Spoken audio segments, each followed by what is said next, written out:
नमस्कार दोस्तों, Punjab Kesari Navodaya times TV में आप सभी का स्वागत है। नीट की परीक्षा, जेईई की परीक्षा या कोई भी प्रवेश परीक्षा हो, कंपटीशन की परीक्षा हो, एग्जाम हो, हम सब ये उम्मीद करते हैं कि वो फुल प्रूफ हो, उसमें कोई सेंध ना लगा दे। लेकिन आपको जानकर हैरानी होगी कि आजकल सेंध लगाने वाले वहां भी सेंध लगा रहे हैं और आप सिर्फ बैठे रहते हैं। सेंध लगाने वाले सिर्फ दूर बैठकर अपना रोल नंबर डालने के बाद उनका पूरा काम रिमोट एक्सेस से कोई और करता है। ये पूरी धांधली है क्या? हमारे साथ साइबर एक्सपर्ट सन्नी नेहरा मौजूद हैं। सन्नी, पंजाब केसरी नवोदय टाइम्स टीवी में आपका स्वागत है। नमस्कार। नमस्कार। ये क्या है? लोग कैसे अब आईटी के जो सॉफ्टवेयर्स हैं, जो एग्जाम्स के बड़े फुल प्रूफ सॉफ्टवेयर्स कहे जाते हैं, चाहे जेईई है या और दूसरे हैं, उनमें सेंध लगा रहे हैं। अभी कई सारे केसेस सामने हम आए हैं। ये जी, एक्चुअली होता क्या है ना कि जो रिमोट एक्सेस होता है वो ऑपरेटिंग सिस्टम की एक तो प्रॉपर्टी होती है। विंडोज जैसे ऑपरेटिंग सिस्टम्स में तो बाय डिफॉल्ट टूल है, हमारे पास टीम व्यूअर है, एंड्रॉइड में हम एनीडेस्क वगैरह यूज करते हैं रिमोट ऑपरेशंस के लिए। लेकिन जैसे जेई का जो एग्जाम हुआ था वो एक स्पेशल ऑपरेटिंग सिस्टम है जिसमें आप कोई सॉफ्टवेयर इंस्टॉल भी नहीं कर सकते हैं। अब ये जो एग्जाम माफिया है इसके पास समय के साथ इतना ज्यादा पैसा हो गया है कि इन्होंने इतने एडवांस्ड हैकर्स को खरीद लिया है कि वो बड़े बड़े ऑपरेटिंग सिस्टम्स का तोड़ निकाल दे रहे हैं। मतलब कि उसमें डायरेक्टली तो कुछ इंस्टॉल भी नहीं हो सकता मैनुअली, वो सीधा मेमोरी में इंस्टॉल होता है रिमोट टूल। और उसमें क्या होता है, उस ऑपरेटिंग सिस्टम में एग्जाम शुरू होने के बाद इंटरनेट बंद हो जाता है, लेकिन ये पैरेलल में एक ऐसा क्रैक डेवलप करते हैं जिसके थ्रू वो इंटरनेट पास होता है और ये बच्चे बैठे रहते हैं आराम से सिर्फ कंप्यूटर के सामने स्क्रीन पे। रिमोटली इनका पूरा पेपर कोई और बंदा कहीं और बैठा सोल्व कर रहा होता है। यानी जैसे मुन्ना भाई एमबीबीएस कहा जाता था, वैसा ही ये है, लेकिन ये सॉफ्टवेयर का मुन्ना भाई एमबीबीएस है। जी हाँ, और ये काफी ज्यादा स्तर पे हो रहा है। रेड्स वगैरह भी कंडक्ट हो रही हैं। सीबीआई जैसे सीबीआई के भी न्यूज आई थी जेई की। सीबीआई ने कहा है कि रिमोट ऑपरेशन, सीबीआई ने खुद कहा है कि रिमोट ऑपरेशन हुआ है। बाकी उनकी और फर्दर इन्वेस्टिगेशन का वेट करते हैं। ऐसे कितने मामले सामने आए हैं और इनको कैसे पकड़ा जा सकता है, इनको कैसे देखा जा सकता है, इनकी जांच कैसे की जा सकती है? जी, ऐसा मार्केट में सुनने में इधर उधर से बहुत जगह से आ रहा है, जो कि सीबीआई ने भी खुलासा किया कि हरियाणा में और झारखंड और बिहार साइड में तो ये बहुत ही ज्यादा है। और मामले मतलब कि ये सस्पिशियस अपने आप हो जाते हैं। जैसे क्या होता है कि अब कोई कोलकाता से कोई बच्चा है या पुणे का कोई बच्चा है, वो एक एग्जैक्ट सोनीपत के या गुड़गांव के किसी सेंटर पे पेपर देने आ रहा है, उसने प्रेफरेंस ही यहाँ का भरा है, तो सीबीआई के टारगेट में या मतलब एजेंसीज के टारगेट में कहीं ना कहीं वो आ जाता है कि वो डाउट करते हैं इतने दूर से कोई बच्चा इसको प्रेफरेंस क्यों भर रहा है, वहां पे भी तो सेंटर्स थे ना। तो कुछ लैब्स में सेटिंग्स होती है, बहुत सारे हैकर्स के साथ मिली हुई है लैब, वहां पे ये सब चीजें हो रही है और बहुत ज्यादा स्तर पे हो रही है आजकल। और इसकी जब फोरेंसिक इन्वेस्टिगेशन होती है तो सारे सीसीटीवी फुटेज वगैरह लैब्स के चेक किए जाते हैं और जो सिस्टम्स होते हैं उनसे जो ऑपरेटिंग सिस्टम जमा किया जाएगा और जो नेटवर्क की पूरी एनालिसिस की जाएगी, उससे पता चल जाएगा कहीं ना कहीं कि रिमोट एक्सेस हुआ था और कैसे सिस्टम को ब्रीच किया गया था। मैं अपने सभी दर्शकों को बता दूं कि ये जो प्रोग्राम है ये हम बिल्कुल आपको सिखा नहीं रहे हैं कि कैसे आप रिमोट एक्सेस पा सकते हैं, लेकिन आपको अलर्ट जरूर कर रहे हैं। हम जितनी जांच एजेंसीज के लोग हैं, जो पुलिस में हैं या दूसरी जांच एजेंसीज के लोग हैं, उनको भी हम साइबर एक्सपर्ट के नजरिए से ये बताने की कोशिश कर रहे हैं कि आप अपने काम को कैसे आगे बढ़ा सकते हैं। जिन लोगों को ये पता चल जाए कि ऐसा हो रहा है तो उन्हें क्या करना चाहिए? उन्हें सबसे पहले अपनी पुलिस को या कहीं और को रिपोर्ट करना चाहिए। अगर आप मान लीजिए, मैं एक स्टूडेंट हूँ और मैं देख रहा हूँ कि मैं जिस रूम में बैठा हूँ उसमें कुछ बच्चे को ऑटोमेटिकली स्क्रीन पे सब कुछ हो रहा है, वो हाथ भी नहीं ला रहे, तो मेरी ड्यूटी है कि मैं जाकर नियरेस्ट पुलिस स्टेशन को रिपोर्ट करूँ कि ऐसा कुछ हुआ था। जब उस लैब की जांच की जाएगी, एग्जाम सेंटर की जांच की जाएगी, उसकी कंप्यूटर सिस्टम्स की, उसके कैमराज की, उसके जो नेटवर्क डिवाइसेज हैं, तो फोरेंसिकली ये चीज प्रूव हो जाएगी कि ऐसा कुछ हुआ था। तो लोगों को ये नहीं सोचना चाहिए कि प्रूव नहीं होगा। आजकल जो डिजिटल फोरेंसिक्स है वो बहुत ज्यादा एडवांस्ड हो गया। मैं खुद डिजिटल फोरेंसिक्स में काम करता हूँ, बहुत सारे मैटर्स में मैं हेल्प करता हूँ, तो मैं इस चीज को समझता हूँ कि कहीं ना कहीं वो चीज प्रूव होगी ही होगी डिजिटली। तो अगर कोई लैब वाले गड़बड़ करते हैं और वो क्या सबूत तुरंत मिटा सकते हैं, क्या संभावनाएं दिखती हैं, उनको कितनी जल्दी पकड़ना जरूरी है, या वो सबूत कभी मिटाए नहीं जा सकते? वो मिटा सकते हैं, वो डिलीट कर सकते हैं, और वो लेकिन कहीं ना कहीं डिलीटेड ट्रेसेस भी मिल जाते हैं एजेंसीज को, और डिलीशन पे क्वेश्चन भी उठ जाता है। अब जैसे आपके यहाँ पे कोई कैमरा लगा हुआ था, कुछ केसेस में मान लीजिए इन्विजिलेटर्स मिले हुए हैं जो वहां पे वो बच्चों को गाइड कर रहे हैं कि ऐसे करो वैसे करो, ये स्क्रिप्ट रन कर दो, ये कोड रन कर दो, इससे हैक हो जाएगा ये, तो उसमें वो इन्विजिलेटर्स दिखाई देते हैं कौन इन्विजिलेटर किससे बात कर रहा है। अब वो कैमरे की वीडियोस डिलीट कर देंगे तो वो लैब पूरी फंस जाएगी ना, कैमरे की फुटेज उन्हें रखनी होती है, वहां पे कैमरे लगे होते हैं सारे उसमें, तो वो कहीं ना कहीं वो पकड़े जाएंगे, ऐसा नहीं है कि वो ज्यादा भाग पाएंगे। और पुलिस के पास और क्या, जी बच्चों की क्या रिएक्शंस है, क्योंकि मेरी जानकारी में आया है कि आपने इस सब्जेक्ट पे बहुत काम किया है, इसको समझा है, लोगों से भी बातचीत आप कर रहे हैं, बच्चों के क्या रिएक्शंस होते हैं? जो बच्चे हैं वो तो ऑब्वियसली इस चीज से बहुत परेशान है। मैं ज्यादातर जगह देख रहा हूँ बच्चे ये चाहते हैं कि पेन एंड पेपर मोड दोबारा आ जाए। देखिए चीटिंग उसमें भी होती थी, लेकिन उसमें इसके मुकाबले कम थी, और उसमें अच्छा। कहीं ना कहीं जो फंसने के चांसेस थे उनके ज्यादा रहते थे, जो चीट करा रहे होते थे। इसमें क्या है कि उनके फंसने के चांस बिल्कुल घट गए हैं।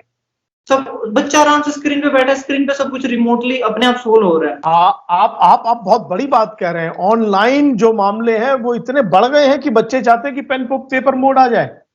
बिल्कुल, ट्विटर पे ये चीज अभी ट्रेंड भी कर रही थी कि दोबारा इस पे पेन पेपर मोड को वापस लाओ, हमें तो ऑफलाइन एग्जाम ही चाहिए, ऑनलाइन में ज्यादा चीटिंग हो रही है, बहुत ज्यादा हो रही है। देखिए ये बहुत बड़ी बात है जो अभी अभी हमारे सन्नी नेहरा जो एक्सपर्ट हैं वो बता रहे हैं कि ऑनलाइन मामलों में चीटिंग बहुत ज्यादा बढ़ गई है, जिससे मैंने भी देखा, वो ट्रेंडिंग देखी है कि पेन पेपर मोड पे बच्चे जो है ऑफलाइन जो है वो क्लासेस ऑफलाइन जो है वो एग्जाम चाहते हैं। सन्नी, ये किन किन एग्जाम्स में दिखाई दे रहा है? जैसे जेईई में दिखाई पड़ा है, इसके अलावा किसी और भी एग्जाम्स में क्या पता चला है कुछ?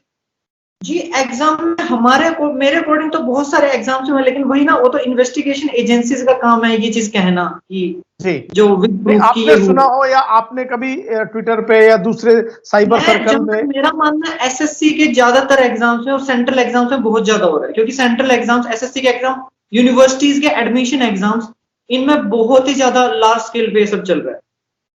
और बहुत सारी यूनिवर्सिटीज ने तो होम बेस्ड कर दिया कि आप घर से बैठे बैठे एग्जाम दे सकते हो, एंट्रेंस एग्जाम, और उनमें और भी ज्यादा है। यानी ये होम बेस्ड एग्जाम में जैसे कहा यह जाता है कि अगर आपकी जो आई बॉल्स हैं अगर वो मैच नहीं करेंगी कैमरे से कुछ सेकंड में, तो वो अपने आप रुक जाएगा। इस तरीके के कई सॉफ्टवेयर्स भी बताते हैं। आर्टिफिशियल इंटेलिजेंस वहां पर है, मशीन लर्निंग है वहां पर, लेकिन होता क्या है कि वो इतना इफेक्टिव नहीं है। अगर आप कंप्यूटर के सामने सिर्फ कीबोर्ड पर लाइक हाथ धर के बैठे भी हो तो वो क्या करेगा, उसमें किस बेसिस पे आपको ब्लैकलिस्ट करेगा? वो आपका फेस मैच कर लेगा और ये सब देखता रहेगा। कुछ एग्जाम्स में प्रोक्टर भी होते हैं, थर्ड पार्टी बंदा होता है जो आपको पूरे टाइम देख रहा होता है, लेकिन वो आपको इस बात पे कुछ कह नहीं सकता। अगर आपका पेपर सोल्व हो रहा है और आप यूं यूं बिना किसी बात के हिला रहे हैं हाथ को, तो उसको लगेगा आप सोल्व ही कर रहे होंगे, वो इसमें कुछ ज्यादा वो नहीं कर सकता है। अब यानी आर्टिफिशियल इंटेलिजेंस भी जो है वो चीटिंग को नहीं पकड़ पाएगी, या इस टाइप की चीटिंग को वो नहीं रोक सकती है। और भी होता है कुछ इंटरनेशनल एग्जाम्स हैं जो मैं सर्टिफिकेशन में खुद देखा हूं, उनकी जो रिव्यू सिस्टम है, जो खासकर हैकिंग के एग्जाम्स हैं और फोरेंसिक्स के एग्जाम, उनका जो रिव्यू सिस्टम है वो बहुत ज्यादा हाई लेवल है। उनके जो ब्राउजर सिस्टम जो उन्होंने बना रखे हैं, बैकग्राउंड चेकिंग सिस्टम, बैकग्राउंड में कोई रिमोट टूल तो नहीं रन कर रहे हो, वो काफी ज्यादा एडवांस्ड। मतलब धीरे धीरे ये जो कॉलेजेस वगैरह ये भी उनकी तरफ बढ़ जाएंगे, क्योंकि ये अभी फिर भी कुछ ऐसे कॉलेज हैं जो बिल्कुल नए आए हैं इस चीज में, एडमिशन में और इन सब चीजों में, वो काफी टाइम से हैं। अब कोई इंडस्ट्री है 10 साल से सर्टिफिकेशन दे रही है, हैकिंग का जो टॉप सर्टिफिकेशन है, उसको तो पता होगा ना कैसे कैसे हैक करते हैं, उनके पास तो खुद है, तो इनको उनसे सीखना चाहिए। जी अच्छा, इसमें वीपीएन का क्या रोल है? क्या वीपीएन की एक्सेस से भी कुछ प्रॉब्लम होती है? इसमें वीपीएन का कुछ खास रोल नहीं है। वीपीएन से इतना हो सकता है कि जो हैकर हैक कर रहा है इस एग्जाम को रिमोटली, वो अपना आईपी छुपा सकता है। अब क्या हो कि जो पुलिस है, मान लीजिए वो एक सिस्टम से पता लगाएगी किसने रिमोटली एक्सेस किया था, उसका आईपी आ जाए, फिर ऐसा हो सकता है वीपीएन की वजह से वो बंदा पकड़ में ना आए, वो वाला बंदा जिसने हैक किया था रिमोटली, ऐसा हो सकता है। सरकार ये बात कर रही है, पार्लियामेंट्री कमेटी ने भी ये बात कही है कि वीपीएन को जो है वो कर देना चाहिए, बैन कर देना चाहिए, समथिंग लाइक दैट। वो इस पर आप लोगों का क्या नजरिया है? जी वो तो देखिए, मैं तो ट्वीट भी किया था, उस चीज का कोई भी मीनिंग नहीं है मेरे अकॉर्डिंग। वीपीएन से बहुत सारी, मतलब कि आजकल क्या है कि मुझे वैसे भी कोई रिमोट एक्सेस करना है, मान लीजिए मैं यहाँ बैठा हूँ, मेरी कंपनी गुड़गांव है, मुझे वहां का कोई सिस्टम एक्सेस करना है, तो मैं बिना वीपीएन नहीं करने वाला हूँ, क्योंकि बीच में कोई मेरी इंफॉर्मेशन को आवाज ड्रॉप कर ले, कोई मेरी बीच में इंफॉर्मेशन को देख ले तो मेरे लिए दिक्कत हो जाएगी। वीपीएन मुझे उस चीज से बचाएगा। तो जो इवन जैसे मेरा पूरा क्लाउडिंग सिस्टम है वो हाइब्रिड बेस्ड है हमारी ऑर्गेनाइजेशन का, तो हम उसको भी वीपीएन के थ्रू ही एक्सेस करते हैं। तो वीपीएन तो एक बहुत ही इंपॉर्टेंट पार्ट है। पूरा work from home, remote work, वो सारा वीपीएन के थ्रू ही यूज करना चाहिए, और कंपनीज कर रही है ताकि सब कुछ सेफ एनवायरनमेंट में रहे। वो जरूरी है। मैं सरकार के सपोर्ट में नहीं हूँ उस फैसले। इस मामले पे तो इसका तोड़ क्या है, इसका विकल्प क्या है, कैसे बचा जाए? क्योंकि जो फ्रॉड के मामले आ रहे हैं वो बहुत ज्यादा वीपीएन की वजह से भी होते हैं। वीपीएन का मतलब मैं अपने दर्शकों को बता देता हूं कि हर एक डिवाइस की अपनी पहचान है और ये वीपीएन से वो छिपा लेते हैं। मैं ठीक कह रहा हूं जी? कुछ हद तक जी हाँ, कुछ हद तक आप ये बात सही कह रहे हैं। मैं कह रहा हूँ कि कुछ आप ये बिल्कुल सही कह रहे हैं, लेकिन वीपीएन का सिर्फ इतना काम नहीं है। वीपीएन बना तो इसलिए है कि आपको कोई सिस्टम है उसे एक्सेस करना है और बीच में कोई इस इंफॉर्मेशन को सुन ना पाए, या आप मान लीजिए वीपीएन बीच में सिक्योरिटी टूल है, एक सिक्योरिटी टूल है, प्रोक्सी प्लस प्राइवेसी टूल है, ये कह लीजिए। राइट, सिंपल प्रोक्सी भी है वो अपने आप में, और प्रोक्सी पुलिस के लिए दिक्कत है, प्रोक्सी वाला जो पार्ट है। तो शायद वो इसीलिए इसको चाहते हैं कि वो बैन हो जाए। जी हाँ, लेकिन उसकी वजह से जो देखिए रिमोट जो ऑपरेशन होते हैं, अब कई सारे ऐसी टेक्नोलॉजी जो बेस्ड ही प्रोक्सीज पर है, जो कामयाबी प्रोक्सी सिस्टम की वजह से, लेकिन अब वो सारा हम अगर उस सब को हटाएंगे तो हम पीछे चले जाएंगे आईटी में, हम उल्टा जाना शुरू कर दें और बहुत बड़ी दिक्कत हो जाएगी। क्या इससे इंडस्ट्री के लाखों लोगों को नुकसान भी हो सकता है? बहुत, जो वर्क फ्रॉम होम कर रहे हैं, जो पूरा आउटसोर्सिंग का काम चल रहा है बाहर की कंपनीज का, वो पूरा का पूरा इससे इफेक्ट हो जाएगा, बहुत ज्यादा इफेक्ट हो जाएगा। चलिए हम वापस लौटते हैं अपने पुराने मेन मुद्दे पर, वो ये कि एग्जाम्स जो है वो सुरक्षित रहें। अगर मैं आपसे कहूं कि आप बड़े 3 ऐसे उपाय बताएं कि हम एग्जाम सुरक्षित करवा सके सभी यूनिवर्सिटी और कॉलेज वाले, तो वो आपकी नजर में क्या है? देखिए, ऑनलाइन जो वे है वो उसको ज्यादा सिक्योर किया जा सकता है। एक तो जो इन्विजिलेटर्स होते हैं उनके लिए हमें प्रॉपर रूल्स एंड रेगुलेशंस बनाने पड़ेंगे, क्योंकि कोई भी इन्विजिलेटर बन के खड़ा हो जाता है जिसको कोई नॉलेज भी नहीं होती है। ये कंपनीज क्या करती हैं, जिनको बजट दिया जाता है एग्जाम कराने का, ये सबसे सस्ता इन्विजिलेटर ढूंढती हैं, तो वो बहुत बड़ी प्रॉब्लम है। दूसरा क्या कि इन्हें एल्गोरिथम वाइज सीखना पड़ेगा उन कंपनीज से जो फॉरेन की कुछ एडवांस्ड कंपनीज हैं, जो बड़े सर्टिफिकेशंस कराती आई हैं, उनसे इन्हें साइकोमेट्रिक डिटेक्शन और बहुत सारी नई चीजें देखने को मिलेगी जो यूज कर रहे हैं। जो बैकग्राउंड डिटेक्शन है नेटवर्क लेवल पे, जो भी इनके लोकल सर्वर लगाते हैं जैसे टीसीएस वाले, वहां पे इनको और ज्यादा रेस्ट्रिक्टेड इंटरनेट एक्सेस के लिए वर्क करना पड़ेगा। कहीं ना कहीं उसमें देखिए कुछ ना कुछ लीकेज तो हो रही है। और फिर क्या है कि ऑपरेटिंग सिस्टम को और ज्यादा इन्हें मॉडिफाई करना पड़ेगा, अपने क्रैक्स को आइडेंटिफाई करना पड़ेगा मार्केट में, कि अगर इतने क्रैक्स फैले हैं तो इनको जाकर थोड़ा बहुत स्टिंग ऑपरेशन या कुछ ना कुछ करके क्रैक्स ढूंढने पड़ेंगे कि ये क्रैक से चीजें हैक हो रही थी। उन क्रैक्स को समझना पड़ेगा और उन्हें लूप होल्स को फिक्स करना पड़ेगा जिसकी वजह से लोग काम कर रहे थे। तो मतलब मेहनत तो है लगेगी, लेकिन उसको बहुत अच्छा सिक्योर बनाया जा सकता है, क्योंकि उसमें हमें फेस डिटेक्शन भी मिल रहा है, बायोमेट्रिक डिटेक्शन भी मिल रहा है, हमारे हाथ में पूरा एक एनवायरमेंट है, सिर्फ एक सिस्टम है, पूरा एक एनवायरनमेंट, उसको जितना चाहे उतना सिक्योर बना सकते हैं। वही उसमें मेहनत लगेगी और टाइम लगेगा।